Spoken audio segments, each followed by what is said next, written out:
I mean, what has physics ever done for us? Well, AI, Graham. AI. What about it? Well, physics. Where would AI be if we didn't have physics, Graham? Well, I imagine it'd be floating around. Do you think you're going to make it with wizards? We were all sat round a campfire with a giant pot. I just think... chucking frogs' legs and moss into it, and then AI appeared.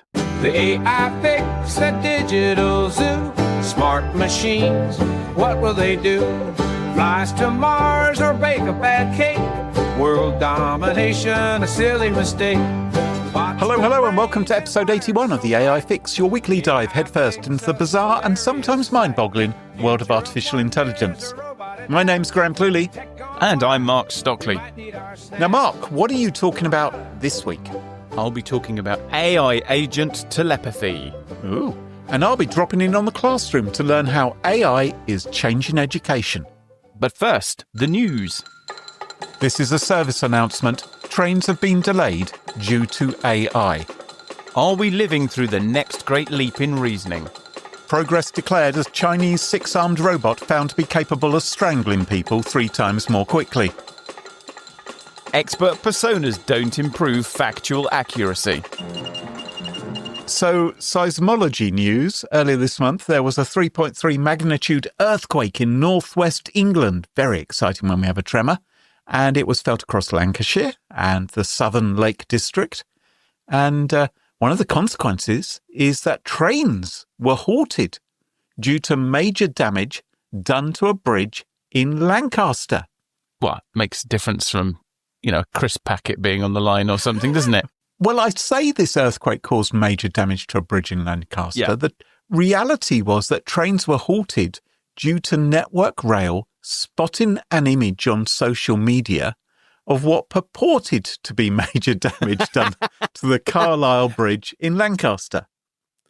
But rather like the Manila Fire Brigade, who, as we remember, race out at the mere hint on Instagram that a truck might be on fire, Network Rail had been fooled by a hoaxer who had used AI to create the image of this busted bridge.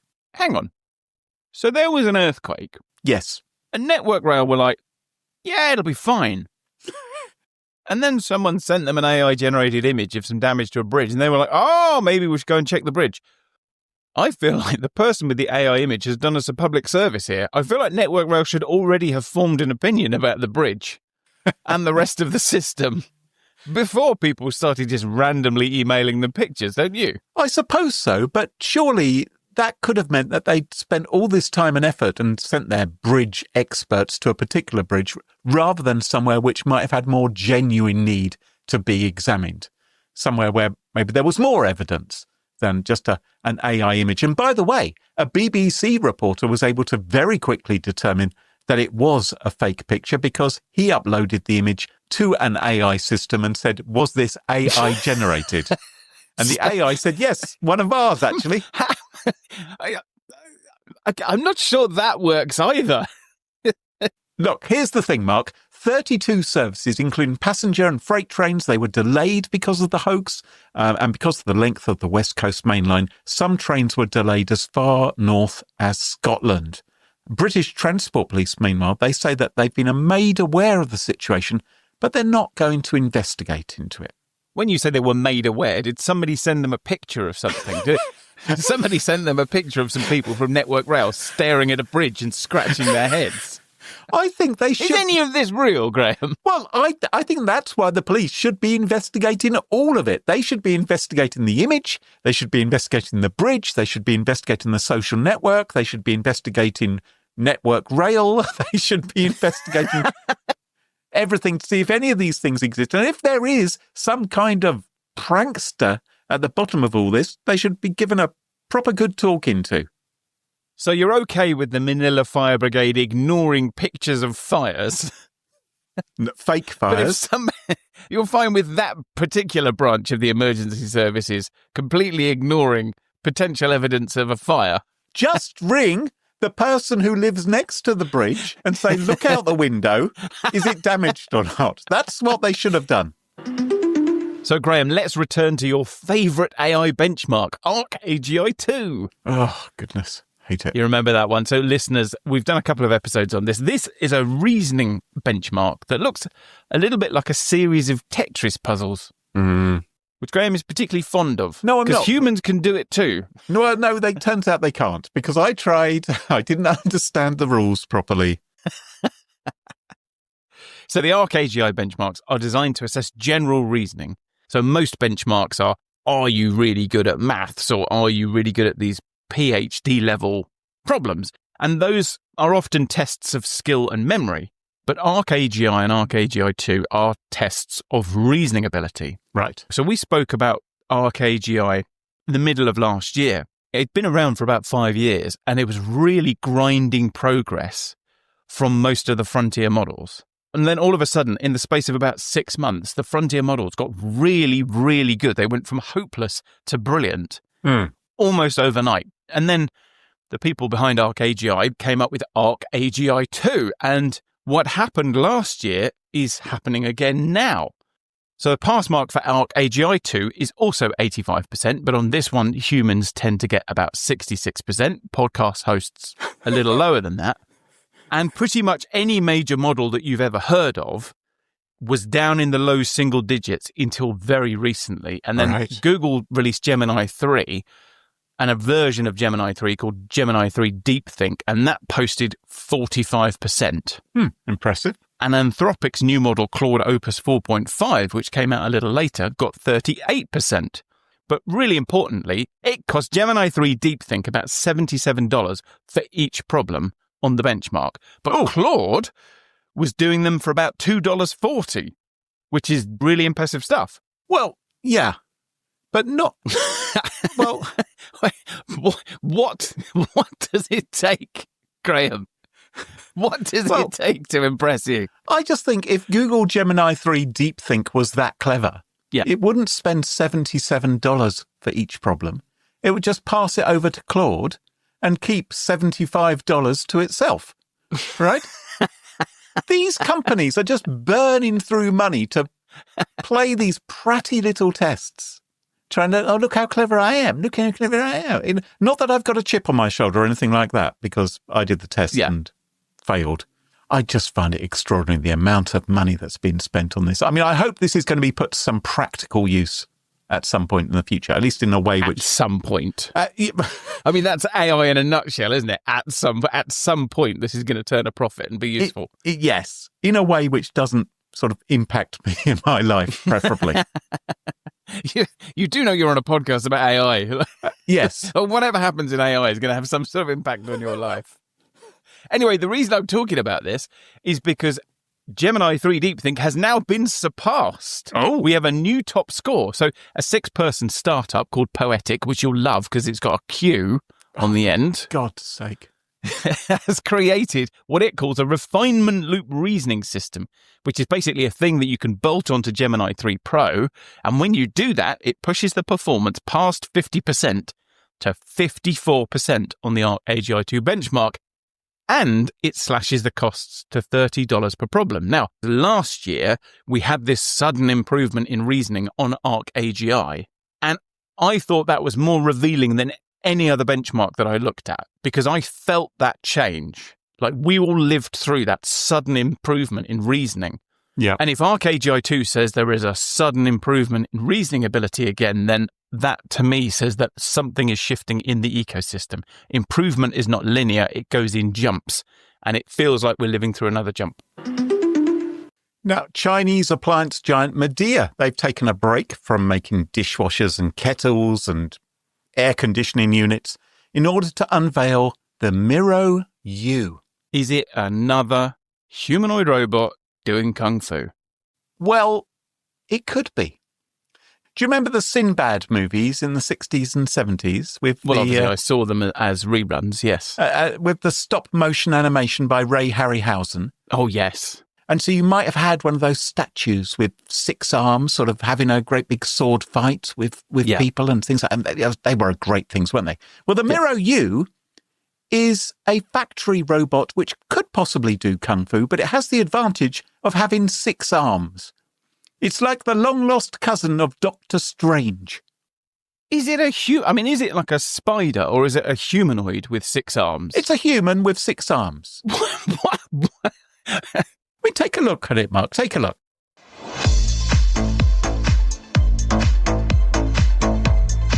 Oh, it's waving. It's waving a lot. It's doing a team synchronized swimming routine by itself. So the Miro U is a wheeled nightmare, which will apparently, according to the company, boost line changeover efficiency by 30%. That's corporate speak for it's going to do your job more efficiently without any requests for a Christmas party. It's going to do your job and your 2 closest friends' jobs more efficiently, Graham.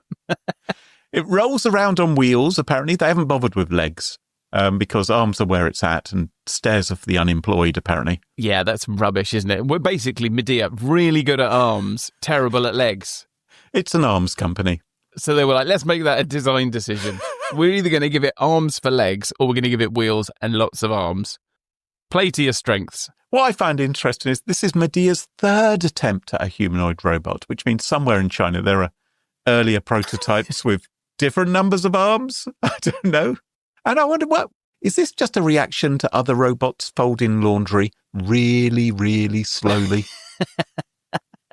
Well, you think it's still slow, but at least it can do 3 towels at the same time. Yes. I do not understand what's happening inside robotics companies. They all seem lost to me. There's good reason for building a humanoid robot, okay? The world was built for humans, and so every interface is designed with a human in mind. So it makes sense that you would build a robot that matches the existing interfaces to the entire world. But if you have decided to break from the humanoid form factor, why would you then have a torso with 6 arms and a head?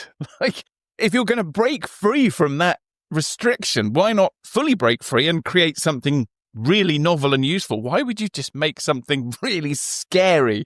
I actually think the human form may be flawed, Mark, because I find it a disadvantage only having 2 arms. I think I'd like to have more than 2 arms because sometimes I bring my wife tea in bed, bring up the tray. Yeah. And so I've got all the teapot, I've got the sugar, I've got the milk, I've got all the, all the business. And I might want to scratch my nose, or I might want to open a door or turn on the light switch or something like that while my hands are full. Wouldn't it be terrific to have at least 2 more arms? Because I don't want to be imbalanced, so I need to have an even number of arms. Yeah, so you want 1 on each side, not 1 on one side and 3 on the other. Exactly, yes. That's what they should do as a demo. Never mind doing kung fu. They should just have it carrying a tray and scratching its nose and opening a door. It actually hasn't got any noses at all, this robot. Again, unless the nose is placed somewhere else on the robot that we haven't seen so far. Now, I don't know if you've noticed, but there are a lot of tricks and recipes in AI. And I don't mean crock-pot recipes, although obviously those exist. I mean like received wisdom and homebrew solutions. Mm-hmm. Use this prompting framework. Yes. Be rude to your AI. Be polite to your AI. Yes. And one of the most widely recommended techniques, even from AI companies, is telling your AI to act like an expert. So you go to ChatGPT, you've got a legal problem, you say, as an expert lawyer, tell me what you think of this contract. Or as a doctor, tell me what these unsightly red bumps are, etc. As a president of the United States, tell me about injecting bleach into my bloodstream. Anyway, the Wharton School, they're having none of that. They tested 6 models, including GPT-4o and Gemini, on graduate-level science and engineering questions, and they found that telling an AI you are a physics expert delivered minimal benefits. Well, is there any benefit to being a physics expert anyway, a real-life human one? That's what I mean, what has physics ever done for us? Well, AI, Graham. AI. What about it? Well, physics. Where would AI be if we didn't have physics, Graham? Well, I imagine it'd be floating around. Do you think you're going to make it with wizards? We were all sat round a campfire with a giant pot. I just think chucking frogs' legs and moss into it, and then AI appeared. I just think the laws of physics exist. I don't think we need any experts in physics. It's because it just happens. It's not like they actually do anything. You think they're just noticing stuff? Yeah, they're just saying, oh, yeah, I knew it would do that because of physics. It's like, oh, thanks. Helpful. Anyway. You can't wait for Christmas, can you? Anyway, So they tested all these models, and basically telling your AI to act like an expert doesn't make it more of an expert. However, it does work the other way round. So thicky personas will get you worse answers.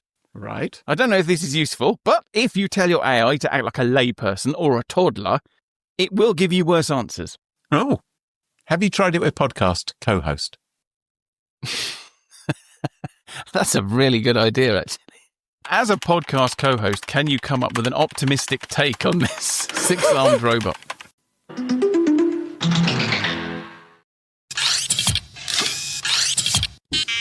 Now, Mark, I don't know about you, but I've got some lovely, fond memories of my school days.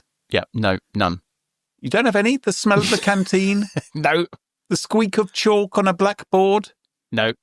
You know, there were teachers who genuinely believed in me. They changed my life. They encouraged me. I still have fond memories of them. Oh. And my grandchildren, I was thinking about this, my grandchildren, they're going to have fond memories too. I'm sure of that. The gentle whir of servo motors, the soft glow of LED eyes. That robot who used to spank 6 kids at once with 6 arms. And I've been taking a look at what's happening in schools and how AI is bulldozing itself into the classroom. So let's start in England, in the county of Lancashire, to the Valley Leadership Academy in Backup. Yes, there really is a town called Backup. And I believe they recently experienced a 3.3 earthquake. I imagine that Backup is twinned with the city of Offsite in Ohio and General Protection Faults in Idaho. Volume shadow copy in Germany. And this school in Backup has, ironically enough, a lack of backups, a lack of a particular type of backup, a lack of backup teachers in Backup. They just never thought of it, Graham. There was no reminder. Apparently, since September, maths students in years 9, 10 and 11 are being taught by a teacher who lives 300 miles away in Devon. Now, for people who don't know the geography of the UK... They can probably imagine what 300 miles is. Well, yes, but it's different, isn't it? 300 miles in Canada is very different from 300 miles in the UK. Yeah. 300 miles in the UK, from Devon to the South Pennines, it's quite a journey. Yes, especially the bit through Devon, which is basically on a footpath. It's a bit like travelling from the Shire to Mordor. I'm not saying which is which. And what's happening is that these pupils who are presumably studying for their maths GCSEs, an important exam, they've been given a virtual teacher, beamed in across the internet via Teams or whatever it is, from Devon, teaching them maths. Now, I know what you're thinking. Both you and I, Mark, we were fathers during the pandemic and our children were being schooled remotely. And suddenly we woke up one morning to find we weren't podcast hosts. We were suddenly teachers. Yeah. Is there anyone within the nearest 300 miles who would like to teach maths to my children instead of me? Is that where you're going with this? It was horrendous. And you're probably thinking, these kids in this classroom, there could be like 30 kids or something in there. They're going to mess around because there isn't a teacher there to wallop them or give them a hard stare. Well, that's why they need the 6-armed robot. But don't fear, because apparently there will be another teacher who is going to sit in the room with the kids while they watch the screen with the real maths teacher on it. I've had a brilliant idea. Right. What if the person in the room also knew maths? That would be helpful, wouldn't it? Yeah. Because, I mean, first of all, if they're keeping an eye on 30 kids, it would help if they could count, so they would know if half the kids have gone out the window. Yeah. There are 2x plus 14 children in this classroom. So this other teacher apparently sits in the classroom too, and this is the quote. They say, they're there to facilitate learning and engagement. In other words, they're just making sure the kids aren't on their phones, that no one's turned the TV screen around to face the wall. They're a corporate security guard. They are, effectively. They're a 95-year-old man in a uniform. Now, not everyone is happy with the kids being taught remotely this way. Yeah. Emily Cook, for instance, she teaches maths at the school. She's the union rep and she's on the picket line and she's on strike. Well, maybe if she got in the classroom, she could teach those children some maths. Exactly. I'm confused. So I don't mean to just completely disrupt your story, but there is a maths teacher in the building.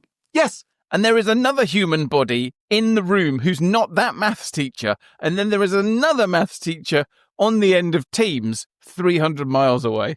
So she told the BBC, I will not stand back and allow the teaching profession to be downgraded and diminished into just imparting knowledge over a Teams call. However, she will stand back on a picket line and not sit in the classroom and teach the kids bloody maths. She said, will your virtual teacher be there to dance with you at prom, hug your mum during results day, or high-five you in the corridor because you know you won the match last night? And there's a first thing I've got a problem with. Who wants to dance with their maths teacher at the school prom? That's like the worst thing imaginable. That does sound like the sort of thing you end up talking to a judge about. It does. What's your mum doing going round hugging the maths teacher, for goodness sake? The school says this is a win-win, particularly for the maths teachers who are getting hugs all of a sudden. They say it's a response to the national shortage of specialist maths teachers. And I understand there's a teacher shortage. I understand that schools are maybe struggling to recruit maths teachers. That's a real problem. Yeah. Needs real solutions. But Emily Cook, she's not having any of it. Maths teacher Emily Cook. Maths teacher Emily Cook. She says, no. She says, I thought we were trying to get teenagers off screens, not give them to them for 5 hours a week in their maths lesson. Again, Emily Cook, maybe you could teach the kids maths in the absence of a maths teacher rather than just talking to the BBC about it. But I think she's got a point. Yeah. Because teaching isn't just about standing at the front and explaining quadratic equations. It's about noticing when a kid's struggling. It's about being there, physically there, when they need someone to talk to. Yep. Or like my design and technology teacher, it's about writing your resignation letter every lunchtime. Was that straight after the lesson with you? Yeah, it was. I think it was how he used to blow off steam, that he would go into his office and write his resignation letter every day over lunch. As maths teacher Emily Cook put it, she said, is the teaching profession just about imparting knowledge and red pen feedback, or is it a much bigger profession? Is it about the pastoral side? That relationship between teacher and student. And again, I accept pastoral care thing is important, but let me say again, who wants to dance with their maths teacher at the prom night? Where's the pastoral care there? Yeah, I do feel like these things are not equally important. I don't want to undersell the importance of the imparting knowledge part of that set of skills. Yes. But that does seem more important than having a dance. Yeah. Yes. Yeah. Unless the lesson is dance and drama. So how is this going to get fixed? And that's where it gets really interesting, because maybe AI is the answer. A question we often ask on this podcast, could AI be the answer? To which my answer is inevitably, no, it bloody well isn't. So while teachers are striking over a human teacher on a video call, other schools in the UK are going considerably further. So Great Schools Trust, which runs schools in Liverpool, Warrington and Bolton in the UK, they're not just putting teachers on screens, they're creating deepfake teachers. So what? Yeah. I have a lot of thoughts about AI and education. And this feels a bit like the six-armed robot. Like somehow the way we're going to use AI in education is going to be just to replicate a teacher as closely as possible, rather than look at the problem afresh and go, how can AI fix the problem of teaching children things they need to know before they leave home at the age of 18 years old? It's how can we make AI look and act as much like a human teacher as possible? They're going to be deep faking the tobacco stains, the elbow patches, the resignation letters, the proper replica of a teacher. The plan is this. The AI will apparently mark students' assessments and mock exams. Then the AI generates a personalized feedback video for each child featuring a deep fake of their actual teacher. Oh. So little Tommy hands in his maths homework, the AI marks it, identifies where he went wrong, and then produces a video of what appears to be Mr. Henderson explaining it all back to them. Except Mr. Henderson never recorded the video. The real Mr. Henderson is at home on his sofa watching Great British Bake Off. On the picket line. And the CEO of the Educational Trust, he says, this is about giving every child personalised tuition. No, it's not. I take back everything I said just now. I actually really like this. Oh, for goodness sake. I think this is great. I think teachers are already using AI to mark work. And they should. I feel like AI is already at the level where it can probably mark students' homework really effectively and probably very fairly, and it doesn't get tired. And the one thing that teachers complain about is all the work they have to do outside of school hours doing things like marking. And if there's another thing that can do the marking that is as fair and as good as the teacher, that leaves the teacher to go to the prom. Wait, but you need the teacher, hopefully, to understand where the children are struggling and indeed where the AI is struggling and where the AI is making mistakes too, Mark. Because, newsflash, Mark, AI sometimes goofs up. But so do teachers. I mean, you just get the kids to pass a test. For this educational trust to say that this is about giving every child personalised tuition, no, it isn't. That isn't personalised tuition. The CEO of the trust says it is completely voluntary for teachers, and he insists what we're not trying to do is replace teachers. Well, it seems to me that they are replacing teachers. I've heard that song before. Yes, just like they replaced DJs on radio stations. This is the replacement of teachers. They're saying, teacher, you won't have to do that anymore. We're going to do that instead. So how's this going to help kids have better relationships with their teachers and mentors? Yeah. Which surely a little bit of human-to-human relationship would actually be a good thing for young kids who are spending more and more time on their screens. One parent who works for the trust, they said it would be really quite special for her daughter to get feedback from an AI deepfake of her teacher. Presumably, she just sends her daughter TikToks rather than speaks to her over the breakfast table. So, does her daughter even need to go to school? I'll be honest with you. Was she really ready to be a parent? Sorry? I'm going to leave it for you to decide whether or not that stays in the podcast. A separate survey has found that only 12% of parents think AI should be used in classrooms at all, which means that you are in the minority, Mark. Yeah. So there is a bit of a divide here. But if you think deepfake teachers sounds like science fiction, let me take you to China. Because if you want to see the future, go to China. They've gone one step further. They've built an actual robot teacher. It's already in classrooms. Its name is Zhao An. It is 1.4 meters tall, which is about 4'7". It's described as the world's first full-size bionic education robot. And I imagine in order to sell this thing, they have a video of it doing kung fu. Here's how one media report set the scene. They said, in a brightly lit classroom in Hefei, eastern China, I don't know why the emphasis is on brightly lit, a 1.4 meter tall humanoid robot. I want to see that robot coming. Takes a step forward. It's not hiding in a cupboard. Weighing 35 kilograms and dressed like a teacher, it faces a group of curious students. Within minutes, it explains scientific concepts, answers questions, and is even smiling back at the children. Now, the bit which confuses me is I've seen this robot, and when it says dressed like a teacher, well, you go and have a look at it, Mark, and tell me if you think it's dressed like a teacher. Is it dressed for the prom? Oh. In what way is it dressed? Is it dressed in the sense that there aren't exposed servos? It's not dressed at all, is it? No. It's completely naked. So I don't know what that's all about. So this isn't just an iPad on wheels. We've seen those before in the classroom. Hang on a minute. Maybe it's just something we don't know about the Chinese education system. Maybe this is dressed like a teacher. Well, the company behind it are called Anywit Robotics. They've previously built a bionic robotic panda with realistic fur, which apparently works as a tour guide at the Giant Panda Museum. Just reminds me of the old Monty Python sketch about building a castle on a swamp. We built a robot panda and that was rubbish. Then we built a robot dormouse, and that was...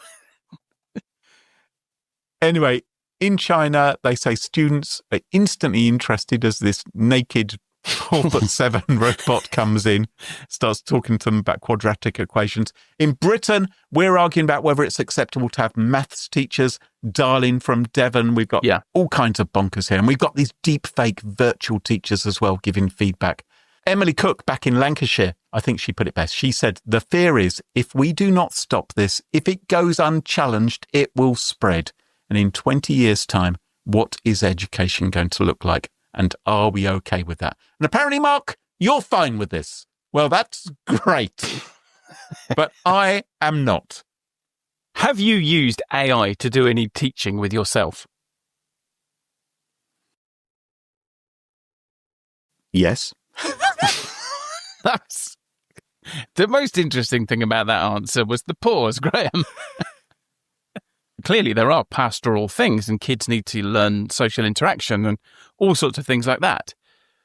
But the current teaching setup that we have dates back to the industrial era. There's a reason that we have giant uniform classes where all the kids are the same age and, you know, they have it. This is basically how you teach kids whose parents are working in factories.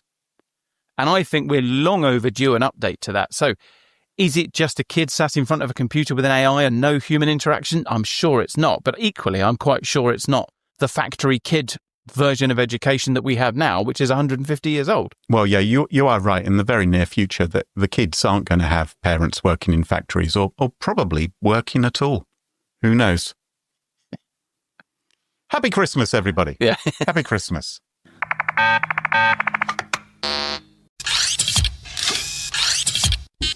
So, Graham, as a cultured and civilised man, you're no stranger to a soiree, No. a bijou dinner party.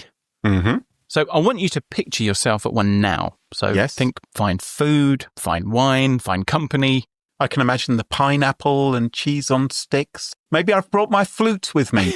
It's sophisticated soiree. Yeah. But so far, it's all chit-chat. Okay. And you're not really into that, are you? Well, I just think I work on a deeper level than you. That's the thing, Mark. Well, luckily for you, the topic of conversation turns to the Pertwee era of Doctor Who. And your brain lights up at last, you think. 1970 to 1974. Yes, carry on. See how excited you are. Something you can really get your teeth into and maybe even show off a bit, God forbid. Yes. So finally, you've got things to say. So you lean over to the person next to you and you prepare to deliver something subtle and intelligent. You're going to make your mark on this dinner party with a nuanced insight about John Pertwee's Venusian Aikido. Oh, very good. The ethics of waking up the Silurians. Yeah, yeah. Well, it was more how the Brigadier dealt with the Silurians in episode 7 of that story. But anyway, yes, it's... But unlike now, where you're droning on... Could we do a Doctor Who podcast rather than AI? Would that be all right?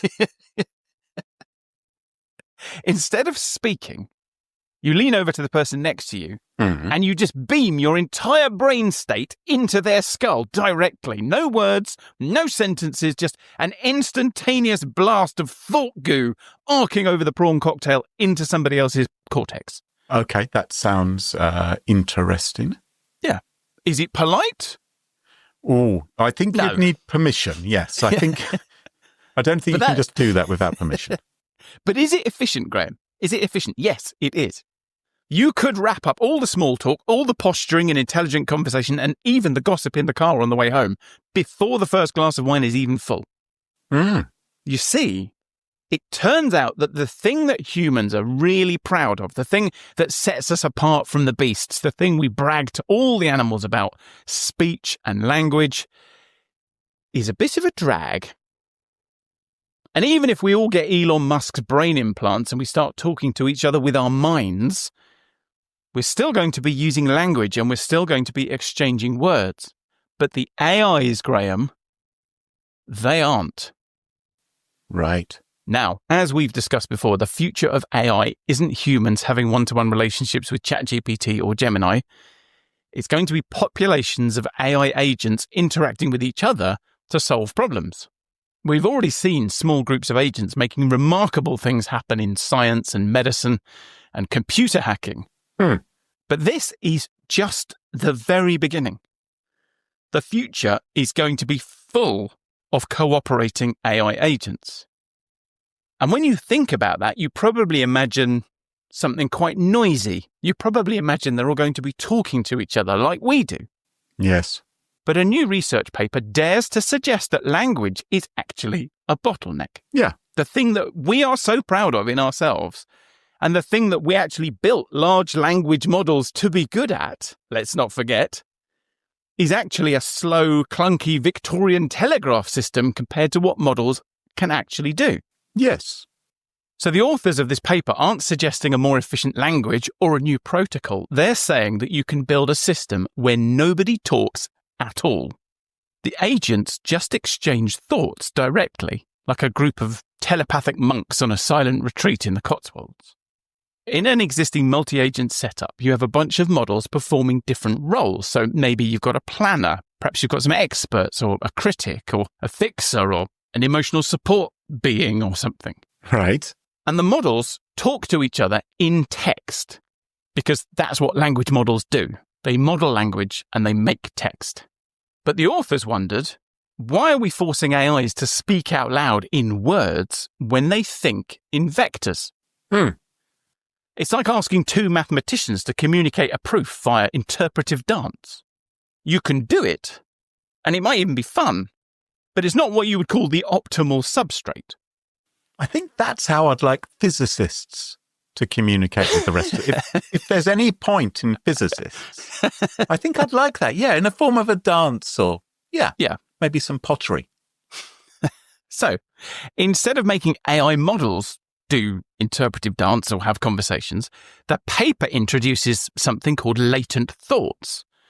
And those latent thoughts are just a series of vectors, so just think about them as a giant grid of numbers. And normally, that latent thought gets turned into a token, into a bit of text or a word like straw or berry. And then that token becomes the next bit of input, which shapes the next latent thought, which gets turned into the next token, and so on. But in this system, called latent mass, the AI doesn't turn the latent thought into a token. It just takes that raw thought, that grid of numbers, and it uses that as the next input. So it's not saying straw, it's saying the idea of straw. Mm-hmm. So there's no translation, there's no tokens, there's no words, there's no sentences, and there's no conversion into and out of meaning. And that makes these latent thoughts vastly more expressive than text. They are up to 400 times more expressive. It's like putting an entire 3-year university course onto a post-it note without losing any meaning. And that, Graham, is just step one. That's just the chain of thought in one agent. That is the conversation it's having with itself as it works up an answer. Remember, this is about cooperation between agents. So the next question for the researchers is, how does one agent give its thoughts to another agent without converting them into words or Morse code or some other representation? And presumably you want them to be speaking the same language to understand each other's geometry and how these thoughts reside in one agent, how that makes sure that it's understood properly in the other agent. So there's a common language. Exactly. But again, this is not about a common protocol. This is something like a cross between the transporter from Star Trek and a brain transplant. Yeah. So in technical terms, what the models are doing is they are exchanging their entire KV cache, which is their working memory of an entire conversation up to this point. And it's called latent working memory transfer. And it's the equivalent of taking an entire memory out of one model's head and then bolting it directly into another's, over and over and over again. So entire thoughts get transferred back and forth instantly and silently. And because it doesn't spend any time creating or interpreting tokens, and it can put an entire university course on a post-it note, it's fast and it's accurate. So all of the models used in the research were open source Qwen models. Right. So some of them were harnessed into this latent mass system, which is exchanging thoughts. Some of them were used on their own, just the regular vanilla Qwen models, and some of them were harnessed into regular multi-agent systems where they talk to each other. And so everything had the same basic underpinnings. Everything was based on the same set of models. It was just that the methods of internal and external communication were different. And guess what? What? No surprise, telepathy wins. latent mass was 4 times faster and solved up to 15% more problems correctly and was vastly more succinct than the other models working on their own or together as part of multi-agent systems. And I think that's not bad for a first stab. And what really interests me about this is that this, I think, is a rare glimpse into the future. Because we have a tendency to look at things now, like we did with the teachers. You know, the future of teaching is a computer that looks like a teacher, but the future probably isn't going to look like now, but with blinking lights. The future is going to be something quite different. So we built LLMs that could understand and talk to us, and that makes them something, I think, that we find it reasonably easy to understand because we can think of there's a brain and it makes language, and we have a brain and it makes language. But a world full of agents that communicates by thought transference feels like an alien world to me. It's a world where we don't understand what they're saying, where they actually aren't saying at all, in fact. They're just knowing what each other is thinking at speeds that we can't keep up with and using expressive power that we don't understand. And they're having chains of thoughts and reasoning processes that we can't monitor. And that's very interesting from a safety point of view, because as we've seen previously, an awful lot of the safety research that takes place now relies on us actually being able to see the chain of thought, which of course exists as tokens. Yes. There are some people, Mark, I don't know if you've ever encountered someone like this, who thinks maybe AI is already moving a little bit too fast. And this doesn't necessarily sound like a good thing. Are you in favour of this? Honestly, I feel like favour or not in favour is kind of a moot point. Like, if this works, this is going to happen. You've just given up, haven't you? You've given up, haven't you? You're not Sarah Connor, are you? Someone needs to start the resistance, Mark. Don't just keel over and think, oh, well, you know, it's going to happen anyway. Every friend that I have, whenever I get into the conversation about what are you going to do in the zombie apocalypse, every one of them says, I'm going to come to your house, Mark. They know what I'm preparing for. But I don't think we have a choice about this sort of thing. I actually think we place too much emphasis on individual models and the capabilities of individual models, and too little emphasis on the capabilities of models cooperating with each other. Because if you look at the way that humans work, there was a famous paper came out in the 50s, I think, called iPencil, which basically said no human on Earth has the knowledge required to even make a pencil, to cut down the tree, to get the graphite, to do all of those things. We are the sum total of our cooperation. And the real intelligence of AIs, I think, is going to manifest in the same way. So however clever you think ChatGPT is, an army of 1,000 ChatGPTs talking to each other through telepathy is going to be something else again. And you think it's going to be worth it? I do, actually. I do think it's going to be worth it. But whatever I think, it's going to happen anyway. So we're going to live in this alien world where these AIs are running around just thinking at each other and knowing what each other are thinking. And just very occasionally, they're going to have to slow down and turn their reasoning substrate into a plodding, monotone language update for their human creators. And that, I think, is how humans get removed from the loop. I don't think anyone's ever going to go, do you know what, this system would be better if we just didn't have a person in it. I just think that the role of the person in a world where the AIs can communicate so quickly and so richly, and they can say so little of that to a human when they operate at human speed, is just going to make us increasingly irrelevant in whatever process is happening. Great. You can go straight to the outro. Do you need to lie down? Well, as the doomsday clock ticks ever closer to midnight, ever closer every episode it seems, and we move 1 week nearer to our future as pets, we should be so lucky, to the AI singularity, that just about wraps up the show for this week. Sorry, it just made me think about physicists observing the passage of time. Aren't we physicists, Graham? Anyway, don't forget, if you really like the show but you don't like the ads, you can go ad-free with the AI Fix Plus. All you've got to do is go to our website, theaifix.show, and sign up for the AI Fix Plus. We can get an ad-free version of the podcast a day or so earlier than regular civilians, as well as occasional bonus content, and all it will cost you is about the cost of a fancy coffee once a month.